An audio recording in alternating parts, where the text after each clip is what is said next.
गजासुर की तपस्या, वर प्राप्ति और उसका अत्याचार, शिव द्वारा उसका वध, उसकी प्रार्थना से शिव का उसका चर्म धारण करना और कृतिवासा नाम से विख्यात होना तथा कृतिवासेश्वर लिंग की स्थापना करना। सनत कुमार जी कहते हैं, व्यास जी, अब परम प्रेम पूर्वक शशिमौली शिव के उस चरित्र का श्रवण करो जिसमें उन्होंने त्रिशूल द्वारा दानवराज गजासुर का वध किया था। गजासुर महिषासुर का पुत्र था।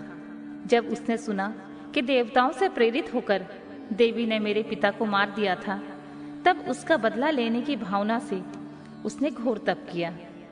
उसके तप की ज्वाला से सब जलने लगे। देवताओं ने जाकर ब्रह्मा जी से अपना दुख कहा। तब ब्रह्मा जी ने उसके सामने प्रकट होकर उसके प्रार्थना अनुसार उसे वरदान दे दिया कि वह काम के वश होने वाले किसी भी स्त्री या पुरुषों से नहीं मरेगा, महाबली और सबसे अजेय होगा। वर पाकर वह गर्व से भर गया।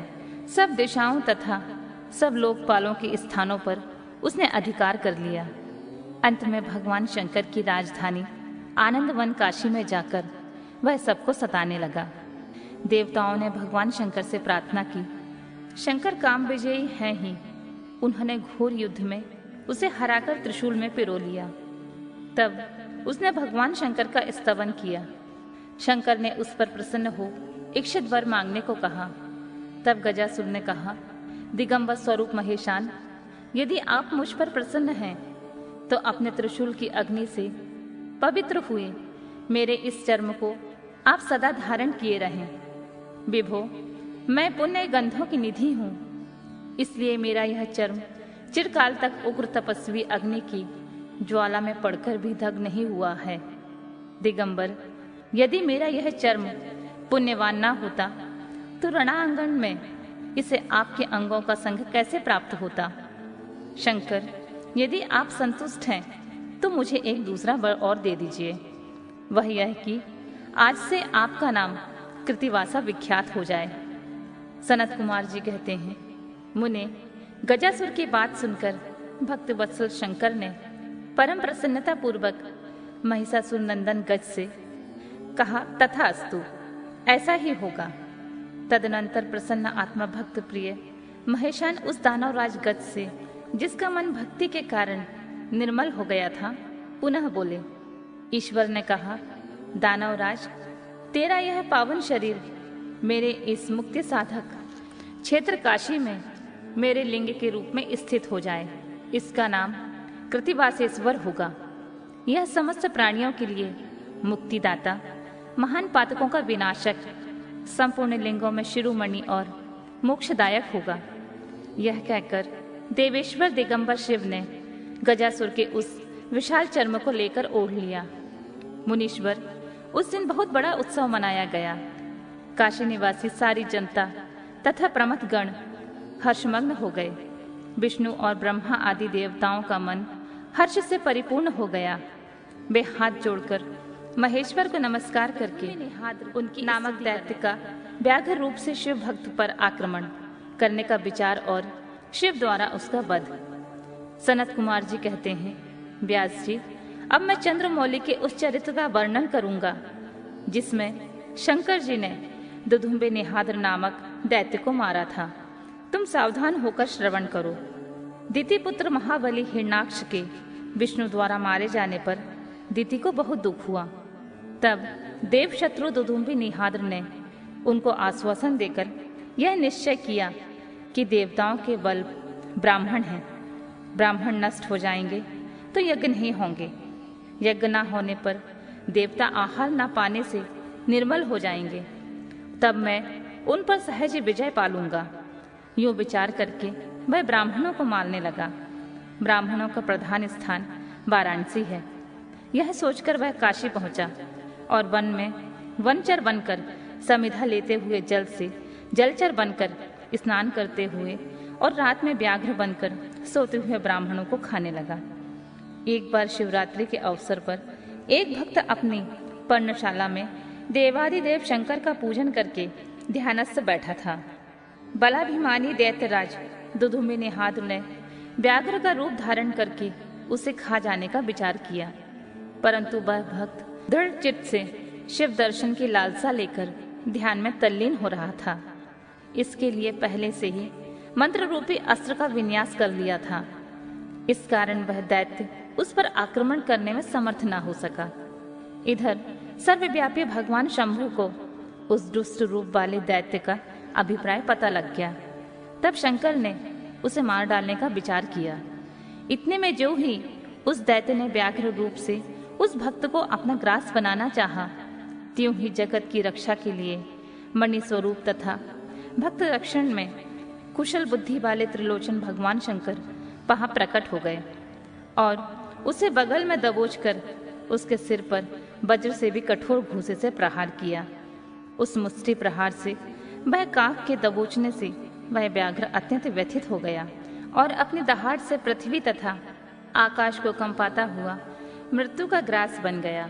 उस भयंकर शब्द को सुनकर तपस्वियों का हृदय कांप उठा। वे रात में ही उस शब्द का अनुसरण करते हुए उस स्थान पर जा पहुंचे। वहां परमेश्वर शिव को बगल में उस पापी को दबोचे हुए देखकर सब लोग उनके चरणों में पड़ गए और जय जयकार करते हुए उनकी स्तुति करने लगे। तदनंतर महेश्वर ने कहा, जो मनुष्य यहाँ आकर श्रद्धापूर्वक मेरे इस रूप का दर्शन करेगा, निसंदेह मैं उसके सारे उपद्रवों को नष्ट कर दूंगा। जो मानव मेरे इस चरित्र को सुनकर और हृदय में मेरे इस लिंग का स्मरण करके संग्राम में प्रवेश करेगा, उसे विजय अवश्य प्राप्त होगी। मुने, जो मनुष्य व्याघ्रेश्वर के प्रकट से संबंध रखने वाले इस परमोत्तम चरित्र को सुनेगा अथवा दूसरों को सुनाएगा, पढ़ेगा या पढ़ाएगा, वह अपनी समस्त मनोवांछित वस्तुओं को प्राप्त कर लेगा और अंत में संपूर्ण दुखों से रहित मोक्ष का भागी होगा। शिव लीला संबंधी अमृतमय अक्षरों से परिपूर्ण यह अनुपम आख्यान स्वर्ग, यश और आयु का देने वाला तथा पुत्र पौत्र की वृद्धि का दैत्यों का पार्वती पर मोहित होना और पार्वती का कंदुक प्रहार द्वारा उनका काम तमाम करना, कंदुकेश्वर की स्थापना और उनकी महिमा। सनत कुमार जी कहते हैं, व्यास जी, जिस प्रकार परमेश्वर शिव ने संकेत से दैत्य को लक्ष्य कराकर अपने प्रिया द्वारा उसका वध कराया था, उनके उस चरित्र को तुम परम प्रेम पूर्वक श्रवण करो। विदल और उत्पल नामक दो महादैत्य थे। उन्होंने ब्रह्मा जी से किसी पुरुष के हाथ से न मरने का वर प्राप्त करके सब देवताओं को जीत लिया था। तब देवताओं ने ब्रह्मा जी के पास जाकर अपना दुख सुनाया। उनकी कष्ट कहानी सुनकर ब्रह्मा जी ने उनसे कहा, तुम लोग शिवा सहित शिव का आदर पूर्वक स्मरण करके धैर्य धारण करो। वे दोनों दैत्य निश्चय ही देवी के हाथों मारे जाएंगे। शिवा सहित शिव परमेश्वर कल्याणकर्ता और भक्त वत्सल हैं। वे शीघ्र ही तुम लोगों का कल्याण करेंगे। सनत कुमार जी कहते हैं, मुने, देवों से यूं कहकर ब्रह्मा जी शिव का स्मरण करते हुए मौन हो गए। तब देवगण भी आनंदित होकर अपने अपने धाम को लौट गए। एक समय नारद जी के द्वारा पार्वती जी के सौंदर्य की प्रशंसा सुनकर वे दोनों दैत्य उनका अपहरण करने की बात सोचने लगे और पार्वती जी का जहां गेंद उछाल रही थी वहीं वे जाकर आकाश में विचरने लगे। वे दोनों घोर दुराचारी थे। उनका मन अत्यंत चंचल हो रहा था। वे गणों का रूप धारण करके अंबिका के निकट आए। तब दुष्टों का संहार करने वाले शिव ने अवहेलना पूर्वक उनकी ओर देखा और नेत्रों से प्रकट हुई चंचलता का कारण तुरंत उन्हें पहचान लिया। फिर तो सर्वस्वरूप महादेव ने दुर्गति नाशिनी दुर्गा को कटाक्ष द्वारा सूचित कर दिया कि ये दोनों दैत्य हैं, गण नहीं है तात। तब पार्वती अपने स्वामी महाकेतु की परमेश्वर शंकर के उस नेत्र संकेत को समझ गई। तदनंतर सर्वज्ञ शिव की अर्धांगिनी पार्वती ने उस संकेत को समझकर उसी गेंद से एक साथ ही उन दोनों पर चोट किया। तब महादेवी की गेंद से आहत होकर वे दोनों महाबली दुष्ट दैत्य चक्कर काटते हुए उसी प्रकार भूतल पर गिर पड़े जैसे वायु के झोंके से चंचल होकर दो पके हुए ताड़ के फल अपनी डंठल से टूटकर गिर पड़ते हैं, अथवा जैसे वज्र के आघात से महागिरी के दो शिखर ढह जाते हैं। इस प्रकार अकार्य करने के लिए उद्यत उन दोनों महादैत्यों को धाराशाही करके वह ज्ञानलिंग रूप में परिणित हो गया। समस्त दुष्टों का निवारण करने वाला वह लिंग कंदुकेश्वर के नाम से विख्यात हुआ और ज्येष्ठेश्वर के समीप स्थित हो गया। काशी में स्थित कंदुकेश्वर लिंग दुष्टों का विनाशक, भोग मोक्ष प्रदाता और सर्वदा सत्पुरुषों की समस्त कामनाओं को पूर्ण करने वाला है। जो मनुष्य इस अनुपम आख्यान को हर्षपूर्वक सुनता है, सुनाता है अथवा पढ़ता है, उसे भय का दुख कहाँ।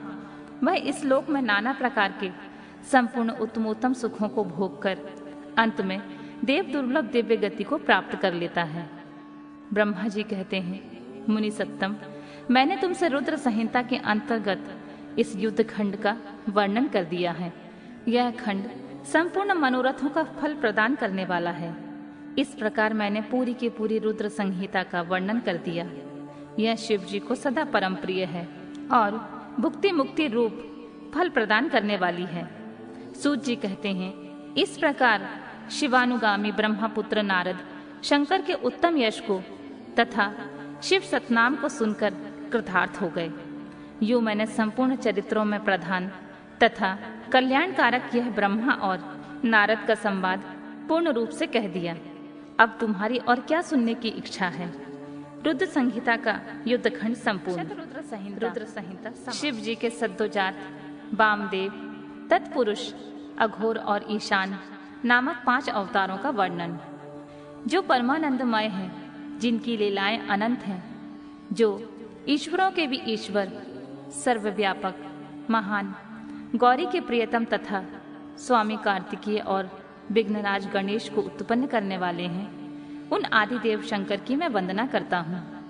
शौनक जी ने कहा, महाभाग सूत जी, आप तो पुराण कर्ता, व्यास जी के शिष्य तथा ज्ञान और दया की निधि हैं। अतः अब आप शंभु के उन अवतारों का वर्णन कीजिए जिनके द्वारा उन्होंने सत्पुरुषों का कल्याण किया है। सूत जी बोले, शौनक जी, आप तो मननशील व्यक्ति हैं, अतः अब मैं आपसे शिव जी के उन अवतारों का वर्णन करता हूँ। आप अपनी इंद्रियों को वश में करके भक्ति पूर्वक मन लगाकर श्रवण कीजिए। मुनि, पूर्व काल में सनत कुमार जी ने नंदीश्वर से जो सत्पुरुषों की गति और शिव स्वरूप ही हैं, यही प्रश्न किया था। उस समय नंदीश्वर ने शिव जी का स्मरण करते हुए उन्हें यूं उत्तर दिया था। नंदीश्वर ने कहा, मुने, यूं तो सर्वव्यापी सर्वेश्वर शिव के कल्प कल्पांतरों में असंख्य अवतार हुए हैं, तथापि इस समय मैं अपनी बुद्धि के अनुसार उनमें से कुछ का वर्णन करता हूँ। 29वां कल्प जो श्वेत लोलित नाम से विख्यात है, उसमें शिव जी का सद्योजात नामक अवतार हुआ था। वह उनका प्रथम अवतार कहलाता है। उस समय कल्प में ब्रह्मा पर ब्रह्मा का ध्यान कर रहे थे। उसी समय एक श्वेत और लोहित वर्ण वाला शिखाधारी कुमार उत्पन्न हुआ। उसे देखकर ब्रह्मा ने मन ही मन विचार किया। जब उन्हें यह ज्ञात हो गया कि यह पुरुष ब्रह्म रूपी परमेश्वर है, तब उन्होंने अंजलि बांधकर उसकी वंदना की। फिर जब भुवनेश्वर ब्रह्मा को पता लग गया कि यह सद्योजात कुमार शिव ही हैं, तब उन्हें महान हर्ष हुआ। वे अपनी सद्बुद्धि से बारंबार उस पर ब्रह्मा का चिंतन करने लगे। ब्रह्मा जी ध्यान ही कर रहे थे कि वहां श्वेत वर्ण वाले 4 यशस्वी कुमार प्रकट हुए। वे परमोत्कृष्ट ज्ञान संपन्न तथा पर ब्रह्मा के स्वरूप थे। उनके नाम थे सुनंदन, नंदन, विश्वनंदन और उपनंदन। ये सब के सब महात्मा थे और ब्रह्मा जी के शिष्य हुए। इनमें वह ब्रह्मलोक व्याप्त हो गया। तदनंतर सद्योजात रूप से प्रकट हुए परमेश्वर शिव ने परम प्रसन्न होकर ब्रह्मा को ज्ञान तथा सृष्टि रचना की शक्ति प्रदान की। यह सद्योजात नामक पहला अवतार हुआ। तदनंतर रक्त नाम से 20वां कल्प आया। उस कल्प में ब्रह्मा जी ने रक्तवर्ण का शरीर धारण किया था। जिस समय ब्रह्मा जी पुत्र की कामना से ध्यान कर रहे थे, उसी समय उनमें एक पुत्र प्रकट हुआ। उसके शरीर पर लाल रंग की माला और लाल रंग के ही वस्त्र शोभा पा रहे थे। उसके नेत्र भी लाल थे और आभूषण भी लाल रंग के ही धारण किए हुए था। उस महान आत्मबल से संपन्न कुमार को देखकर ब्रह्मा जी ध्यानस्थ हो गए। तब उन्हें ज्ञात हो गया कि वामदेव शिव हैं। तब उन्होंने हाथ जोड़कर उस कुमार को प्रणाम किया। तत्पश्चात उनके विरजा, विवाह, विशोक और विश्वभावन नाम के 4 पुत्र उत्पन्न हुए, जो सभी लाल वस्त्र धारण किए हुए थे। तब वामदेव रूपधारी परमेश्वर शंभु ने प्रसन्न होकर ब्रह्मा जी को ज्ञान तथा सृष्टि रचना की शक्ति प्रदान की। यह वामदेव का दूसरा अवतार हुआ। इसके बाद 21वां कल्प आया, जो पीतवासा नाम से कहा जाता था। उस कल्प में महाभाग ब्रह्मा पीत वस्त्रधारी हुए। जब वे पुत्र की कामना से ध्यान कर रहे थे, उसी समय उनसे एक महातेजस्वी कुमार उत्पन्न हुआ।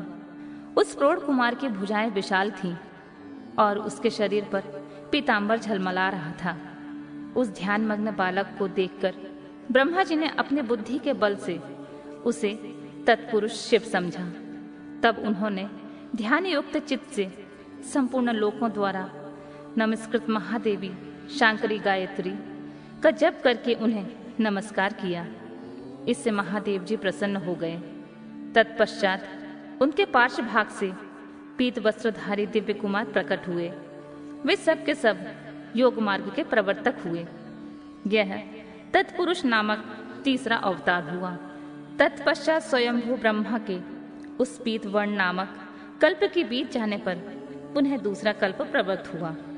उसका नाम शिव था।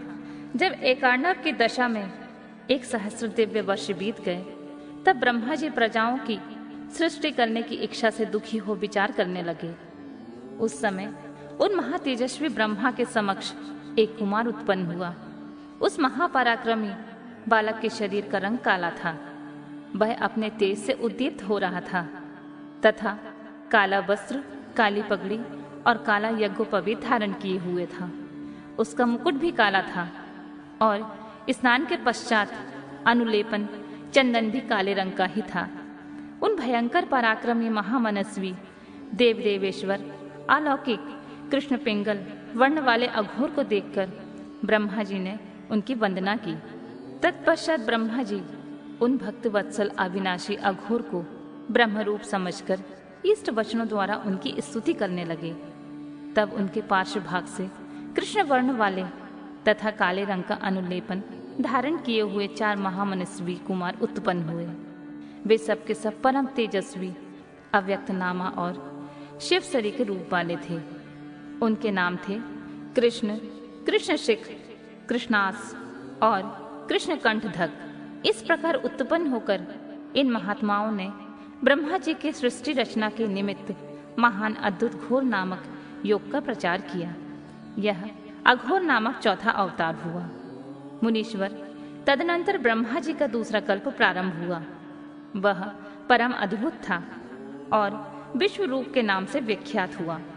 उस कल्प में जब ब्रह्मा जी पुत्र की कामना से मन ही मन शिव जी का ध्यान कर रहे थे, उसी समय महान सिंहनाद करने वाली विश्व रूपा सरस्वती प्रकट हुई तथा उसी प्रकार परमेश्वर भगवान ईशान प्रादुर्भूत हुए, जिनका वर्ण शुद्ध स्फटिक के समान उज्ज्वल था और जो समस्त आभूषणों से विभूषित थे।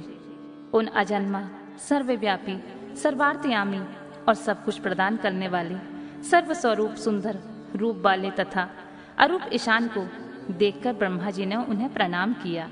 तब शक्ति सहित विभु ईशान ने भी ब्रह्मा को सन्मार्ग का उपदेश देकर 4 सुंदर बालकों की कल्पना की। उन उत्पन्न हुए शिशुओं का नाम था जटी, मुंडी, शिखंडी और अर्धमुंड।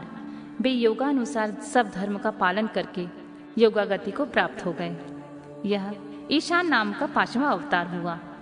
सर्वज्ञ सनत कुमार जी, इस प्रकार मैंने जगत की हित कामना से सद्योजात आदि अवतारों का प्राकट्य संक्षेप में समझाया।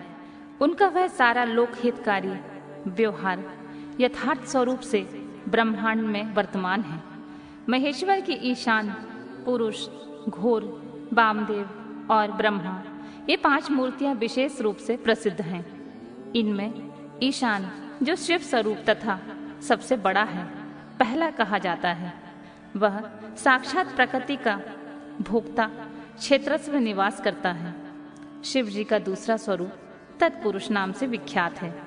वह गुणों के आश्रय रूप तथा भोग्य सर्वज्ञ में अधिष्ठित है। पिनाकधारी शिव जी का जो अघोर नामक तीसरा स्वरूप है, वह धर्म के लिए अंगों सहित बुद्धि तत्व का विस्तार करके अंदर विराजमान रहता है। वामदेव नाम वाला शंकर का चौथा स्वरूप अहंकार का अधिष्ठान है।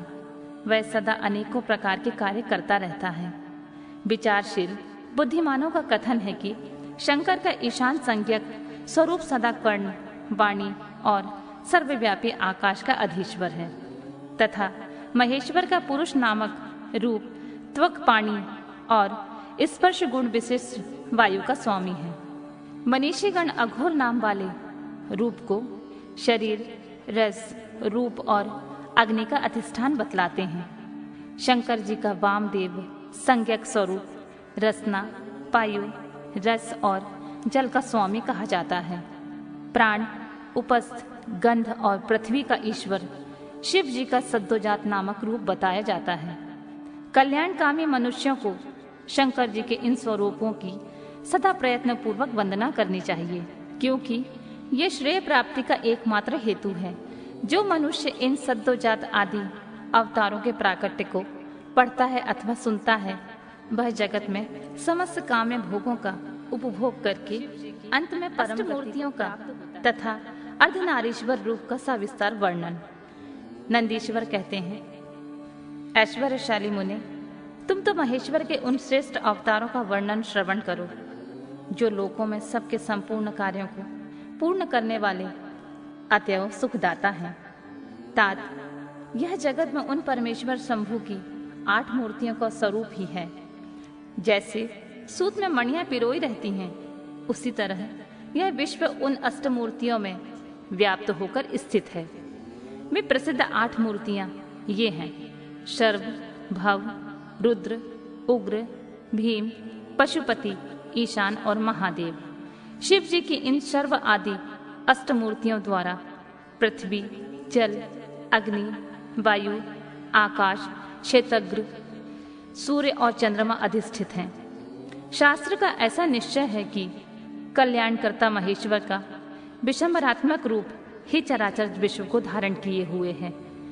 परमात्मा शिव का सलिलात्मक रूप जो समस्त जगत को जीवन प्रदान करने वाला है, भव नाम से कहा जाता है, जो जगत के बाहर भीतर वर्तमान है और स्वयं ही विश्व का भरण पोषण करता तथा स्पंदित होता है।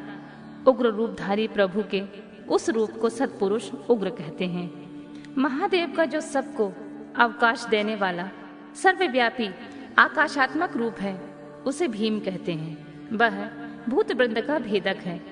जो रूप समस्त आत्माओं का अधिष्ठान, संपूर्ण क्षेत्रों में निवास करने वाला है और जीवों के भव पाश का छेदक है, उसे पशुपति का रूप समझना चाहिए। महेश्वर का संपूर्ण जगत को प्रकाशित करने वाला जो सूर्य नामक रूप है, उसे ईशान कहते हैं। वह तुलोक में भ्रमण करता है। अमृतमयी रश्मियों वाला जो चंद्रमा संपूर्ण विश्व को आनंदित करता है, शिव का वह रूप महादेव नाम से पुकारा जाता है। आत्मा परमात्मा शिव का 8वां रूप है। यह मूर्ति अन्य मूर्तियों की व्यापिका है, इसलिए सारा विश्व शिवमय है। जिस प्रकार वृक्ष के मूल को सींचने से उनकी शाखाएं पुष्पित हो जाती हैं, उसी तरह शिव का पूजन करने से शिव स्वरूप विश्व परिपुष्ट होता है। जैसे इस लोक में पुत्र पौत्र आदि को प्रसन्न देखकर पिता हर्षित होता है, उसी तरह विश्व को भली भांति हर्षित देखकर शंकर को आनंद मिलता है। इसलिए यदि कोई भी देहधारी को कष्ट देता है तो निसंदेह मानो उसने अष्टमूर्ति शिव का ही अनिष्ट किया है। सनत कुमार जी, इस प्रकार भगवान शिव अपनी अष्टमूर्तियों द्वारा समस्त विश्व को अधिष्ठित करके विराजमान हैं। अतः तुम पूर्ण भक्ति भाव से उन परम कारण रुद्र का भजन करो। प्रिय सनत कुमार जी, अब तुम शिव जी के अनुपम अर्धनारीश्वर रूप का वर्णन सुनो। महाप्राज्ञ वह रूप ब्रह्मा की कामनाओं को पूर्ण करने वाला है। सृष्टि की आदि में जब सृष्टिकर्ता ब्रह्मा द्वारा रची हुई सारी प्रजाएं विस्तार को नहीं प्राप्त हुई, तब ब्रह्मा उस दुख से दुखी होकर चिंताकुल हो गए।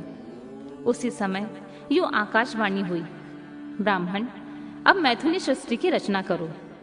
उस व्योम वाणी को सुनकर ब्रह्मा ने मैथुनी सृष्टि उत्पन्न करने का विचार किया, परंतु इससे पहले नारियों का कुल ईशान से प्रकट ही नहीं हुआ था। इसीलिए पदयोनि ब्रह्मा मैथुनी सृष्टि रचने में समर्थ न हो सके।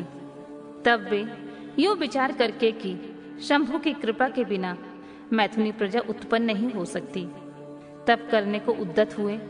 उस समय ब्रह्मा पराशक्ति शिवा सहित परमेश्वर शिव का प्रेम पूर्वक हृदय में ध्यान करके घोर तप करने लगे। तदनंतर तपोनुष्ठान में लगे हुए ब्रह्मा के उस तीव्र तप से थोड़े ही समय में शिव जी प्रसन्न हो गए। तब वे कष्टहारी शंकर पूर्ण सच्चिदानंद की कामदा मूर्ति में प्रविष्ट होकर अर्धनारीश्वर के रूप से ब्रह्मा के निकट प्रकट हो गए। उन देवादिदेव शंकर को पराशक्ति शिवा के साथ आया देखकर ब्रह्मा जी ने दंड की भांति भूमि पर लेटकर उन्हें प्रणाम किया और फिर वे हाथ जोड़कर उनकी स्तुति करने लगे।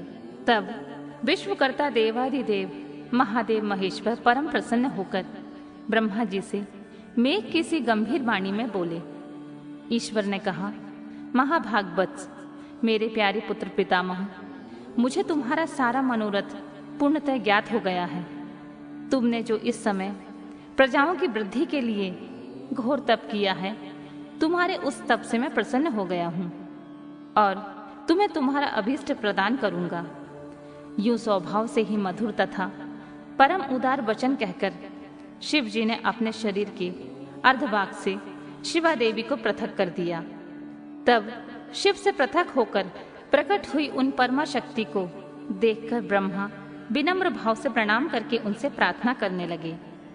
ब्रह्मा जी ने कहा, शिवे, सृष्टि के प्रारंभ में तुम्हारे पति देवादिदेव परमात्मा शंभु ने मेरी सृष्टि की थी और मेरे द्वारा सारी प्रजाओं की रचना की थी। शिवे, तब मैंने देवता आदि समस्त प्रजाओं की मानसिक सृष्टि की थी, परंतु बारंबार रचना करने पर भी उनकी वृद्धि नहीं हो रही है। अतः अब मैं स्त्री पुरुष के समागम से उत्पन्न होने वाली सृष्टि का निर्माण करके अपनी सारी प्रजाओं की वृद्धि करना चाहता हूँ, किंतु अभी तक तुमसे अक्षय नारी कुल का प्राकट्य नहीं हुआ है। इस कारण नारी कुल की सृष्टि करना मेरी शक्ति के बाहर है। चूंकि सारी शक्तियों का उद्गम स्थान तुम ही हो, इसीलिए मैं तुम अखिलेश्वरी परमा शक्ति से प्रार्थना करता हूँ। शिवे, मैं तुम्हें नमस्कार करता हूँ। तुम मुझे नारी कुल की सृष्टि करने के लिए शक्ति प्रदान करो, क्योंकि शिव प्रिय इसी को तुम चराचर जगत की उत्पत्ति का कारण समझो। वरदेश्वरी, मैं तुमसे एक और वर की याचना करता हूँ। जगत माते, कृपा करके उसे भी मुझे दीजिए। मैं तुम्हारे चरणों में नमस्कार करता हूँ। वह वर यह है, सर्वव्यापिनी जगत जननी, तुम चराचर जगत की वृद्धि के लिए अपने एक सर्वसमर्थ रूप से मेरे पुत्र दक्ष की पुत्री हो जाओ। ब्रह्मा द्वारा यूं याचना किए जाने पर परमेश्वरी देवी शिवा ने तथास्तु ऐसा ही कहकर वह शक्ति ब्रह्मा को प्रदान कर दी। सुंदरा जगत जननी शिव शक्ति शिवा देवी ने अपनी भुवों के मध्य भाग से ही अपने ही समान प्रभावशाली एक शक्ति की रचना की। उस शक्ति को देखकर देवश्रेष्ठ भगवान शंकर, जो लीलाकारी, कष्टहारी और कृपा के सागर हैं, हंसते हुए जगदम्बिका से बोले। शिव ने कहा, देवी, परमेष्ठी ब्रह्मा ने तपस्या द्वारा तुम्हारी आराधना की है, अतः अब तुम उन पर प्रसन्न हो जाओ और उनका सारा मनोरथ पूर्ण करो। तब शिवा देवी ने परमेश्वर शिव की उस आज्ञा को सिर झुकाकर ग्रहण किया और ब्रह्मा के कथानुसार दक्ष की पुत्री होना स्वीकार कर लिया। मुनि, इस प्रकार शिवा देवी ब्रह्मा को अनुपम शक्ति प्रदान करके शंभु के शरीर में प्रविष्ट हो गईं। तत्पश्चात भगवान शंकर भी तुरंत ही अंतर ध्यान हो गए। तभी से इस लोक में स्त्री भाग की कल्पना हुई और मैथुनी सृष्टि चल पड़ी। इससे ब्रह्मा को महान आनंद प्राप्त हुआ। तात, इस प्रकार मैंने तुमसे शिव जी के महान अनुपम अर्धनारीश्वर रूप का वर्णन कर दिया है। यह सत्पुरुषों के वाले शिव जी के प्रथम अवतार से लेकर नवम ऋषभ अवतार तक का वर्णन।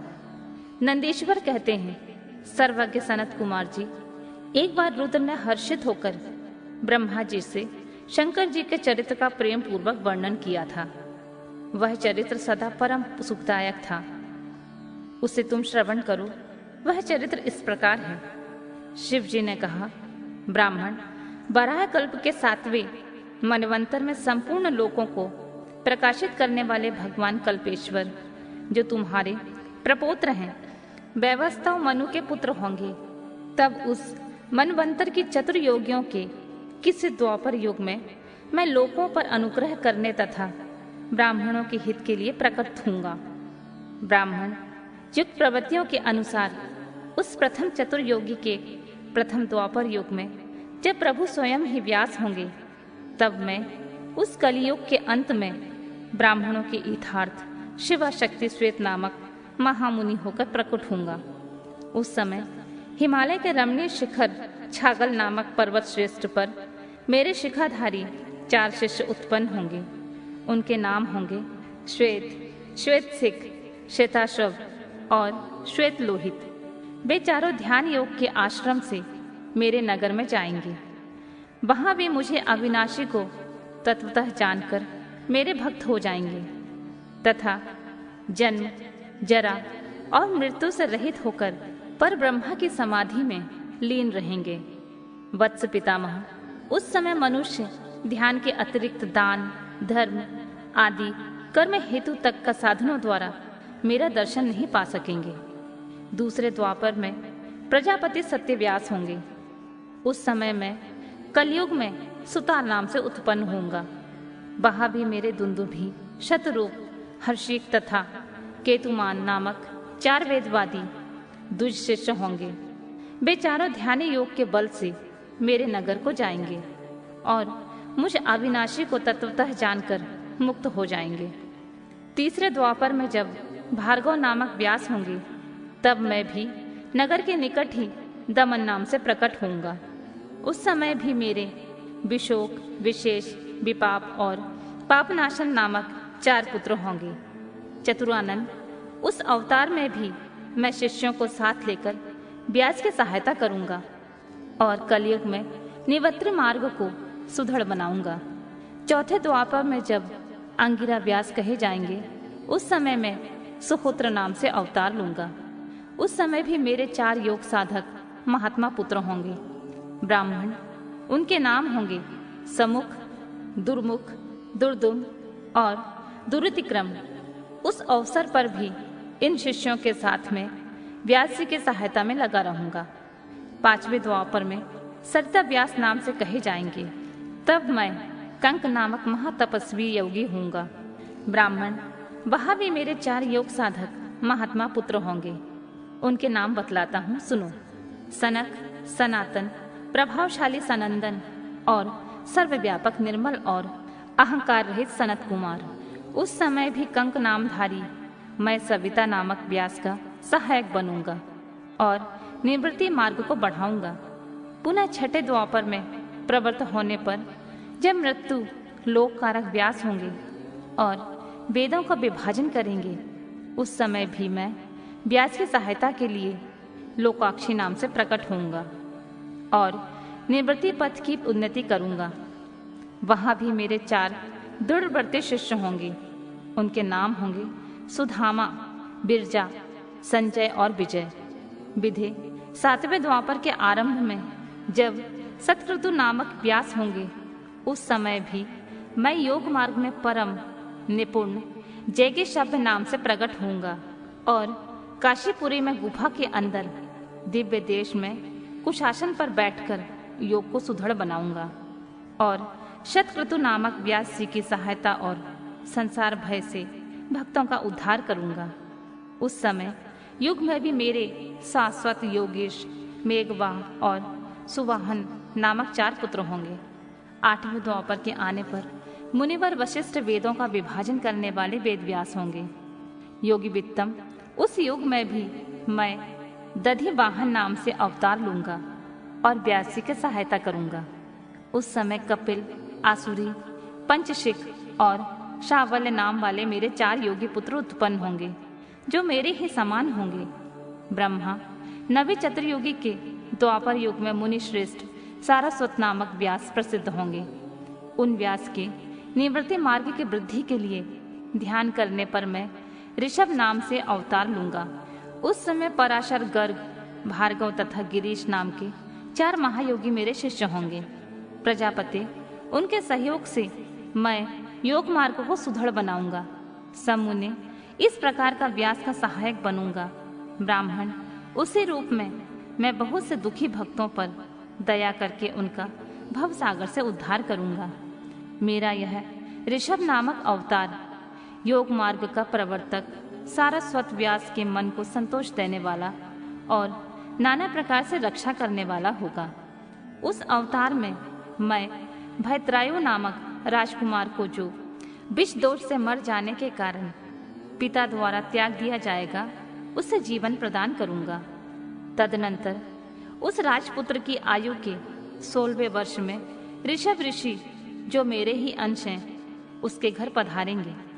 प्रजापति, उस राजकुमार द्वारा पूजित होने पर वे सदूपधारी कृपालु मुनि उसे राजधर्म का उपदेश करेंगे। तत्पश्चात वे दीन वत्सल मुनि हर्षित चित्त से उसे दिव्य कवच, शंख और संपूर्ण शत्रुओं का विनाश करने वाला एक चमकीला खड़ग प्रदान करेंगे। फिर कृपा पूर्वक उसके शरीर पर भस्म लगाकर उसे 12,000 हाथियों का बल भी देंगे। यूं माता सहित भद्रायु को भली भांति आश्वासन देकर तथा उन दोनों द्वारा पूजित हो प्रभावशाली ऋषभ मुनि स्वेच्छा अनुसार चले जाएंगे। ब्राह्मण, तब राजर्षि भद्रायु भी रिपुगणों को जीतकर और कीर्ति मालिनी के साथ विवाह करके धर्म पूर्वक राज्य करेगा। मुनि, मुझ शंकर का वह ऋषभ नामक नवा अवतार ऐसा प्रभावशाली होगा, वह सत्पुरुषों की गति और दीनों के लिए बंधु सा हितकारी होगा। मैंने उसका वर्णन तुम्हें सुना दिया है। यह ऋषभ चरित्र परम पावन, महान तथा स्वर्ग, यश और आयु को देने वाला है, अतः इसे प्रयत्न पूर्वक सुनाना चाहिए।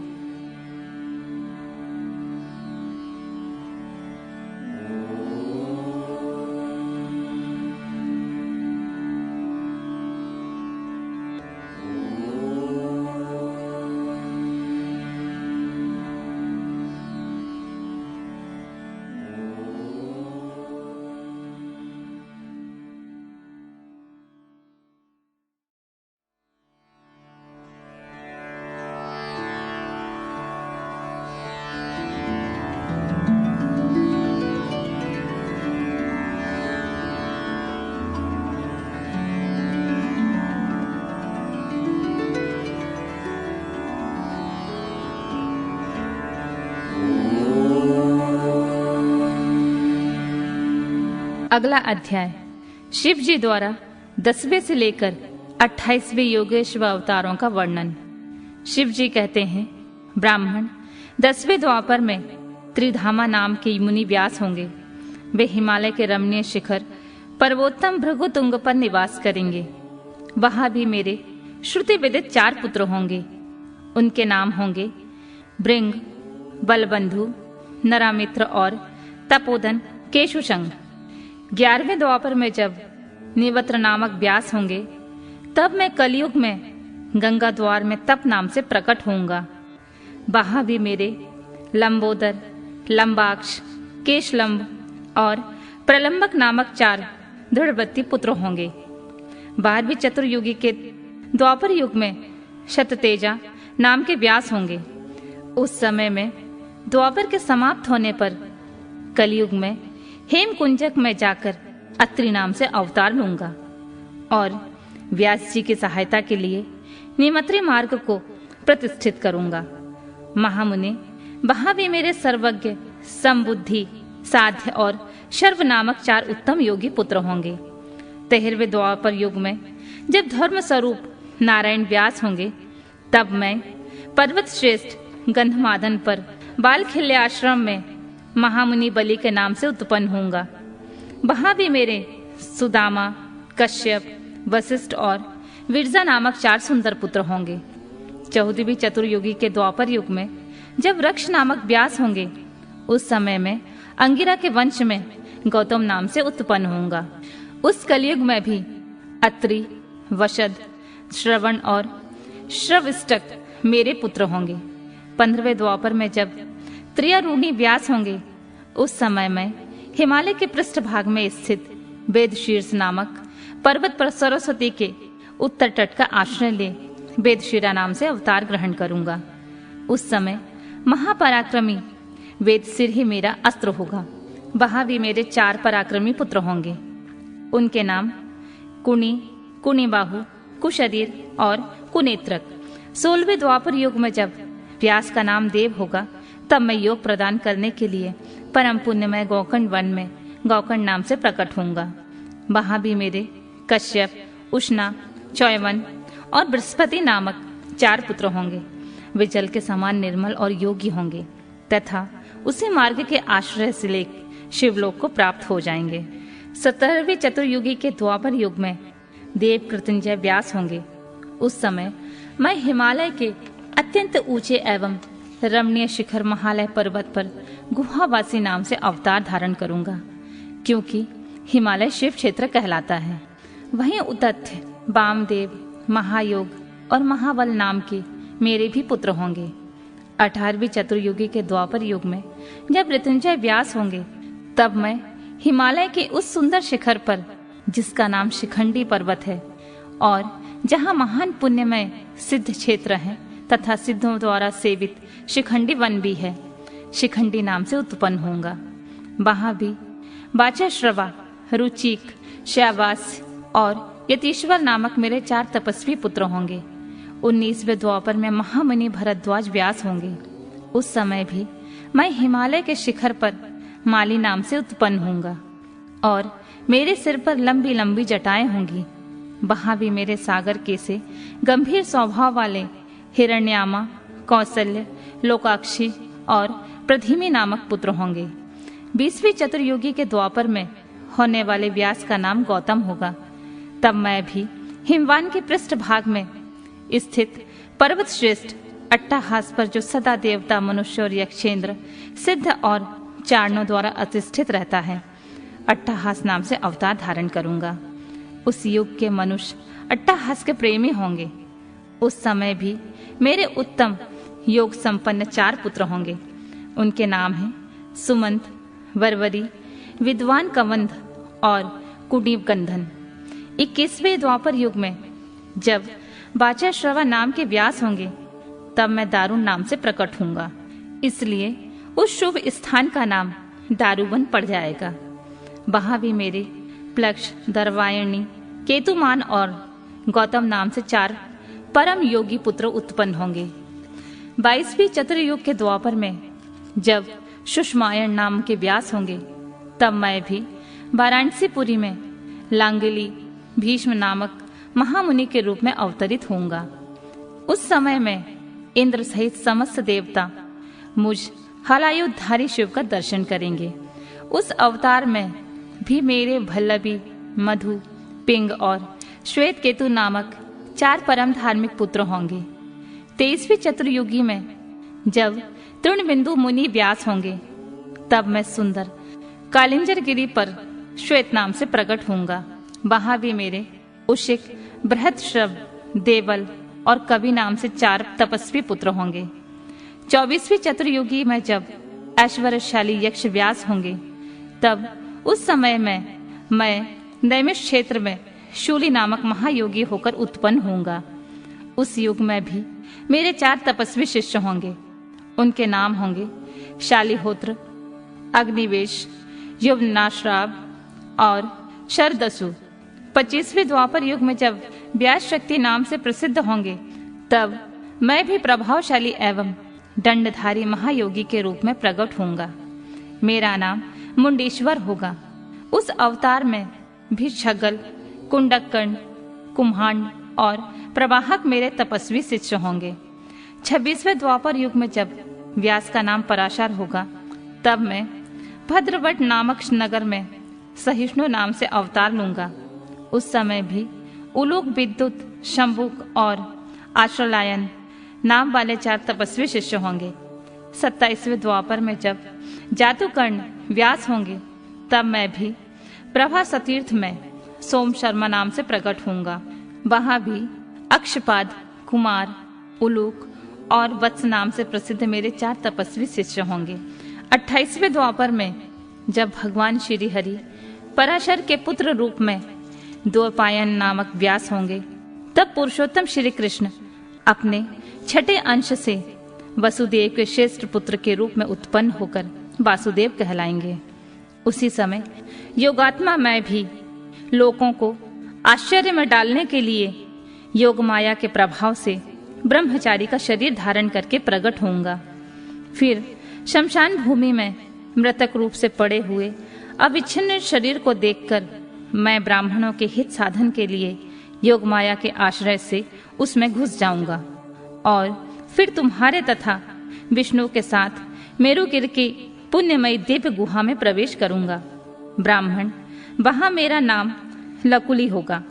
इस प्रकार मेरा यह काया अवतार उत्कृष्ट सिद्ध क्षेत्र कहलाएगा और जब तक पृथ्वी कायम रहेगी, तब तक लोक में परम विख्यात रहेगा। उस अवतार में भी 4 मेरे तपस्वी शिष्य होंगे। उनके नाम कुशिक, गर्ग, मित्र और पौरुष्य होंगे। वे वेदों के पारगामी ऊर्ध्वरेता ब्राह्मण योगी होंगे और महेश्वर योग को प्राप्त करके शिवलोक को चले जाएंगे। उत्तम व्रत का पालन करने वाले मुनियों, इस प्रकार परमात्मा शिव ने वैवस्वतः मनवंतर के सभी चतुर योगियों के योगेश्वर अवतारों का सम्यक रूप से वर्णन किया है।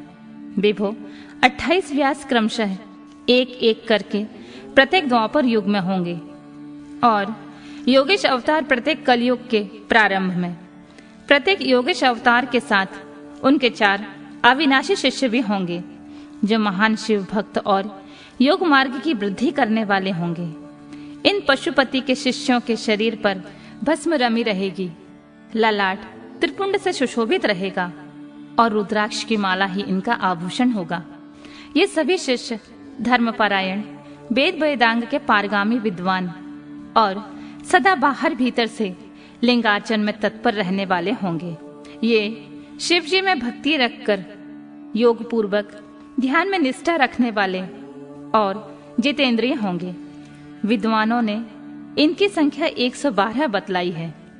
इस प्रकार मैंने 28 युगों के क्रम से मनु से लेकर कृष्ण अवतार पर्यंत सभी अवतारों के लक्षणों का वर्णन कर लिया है। जब श्रुति समूह का वेदांत के रूप में प्रयोग होगा, तब उस समय कल्प में कृष्ण द्वैपायन व्यास होंगे। यूं महेश्वर ने ब्रह्मा जी पर अनुग्रह करके योगेश्वर अवतारों का वर्णन किया और फिर वे देवेश्वर उनकी ओर दृष्टिपात करके वहीं अंतर ध्यान हो गए।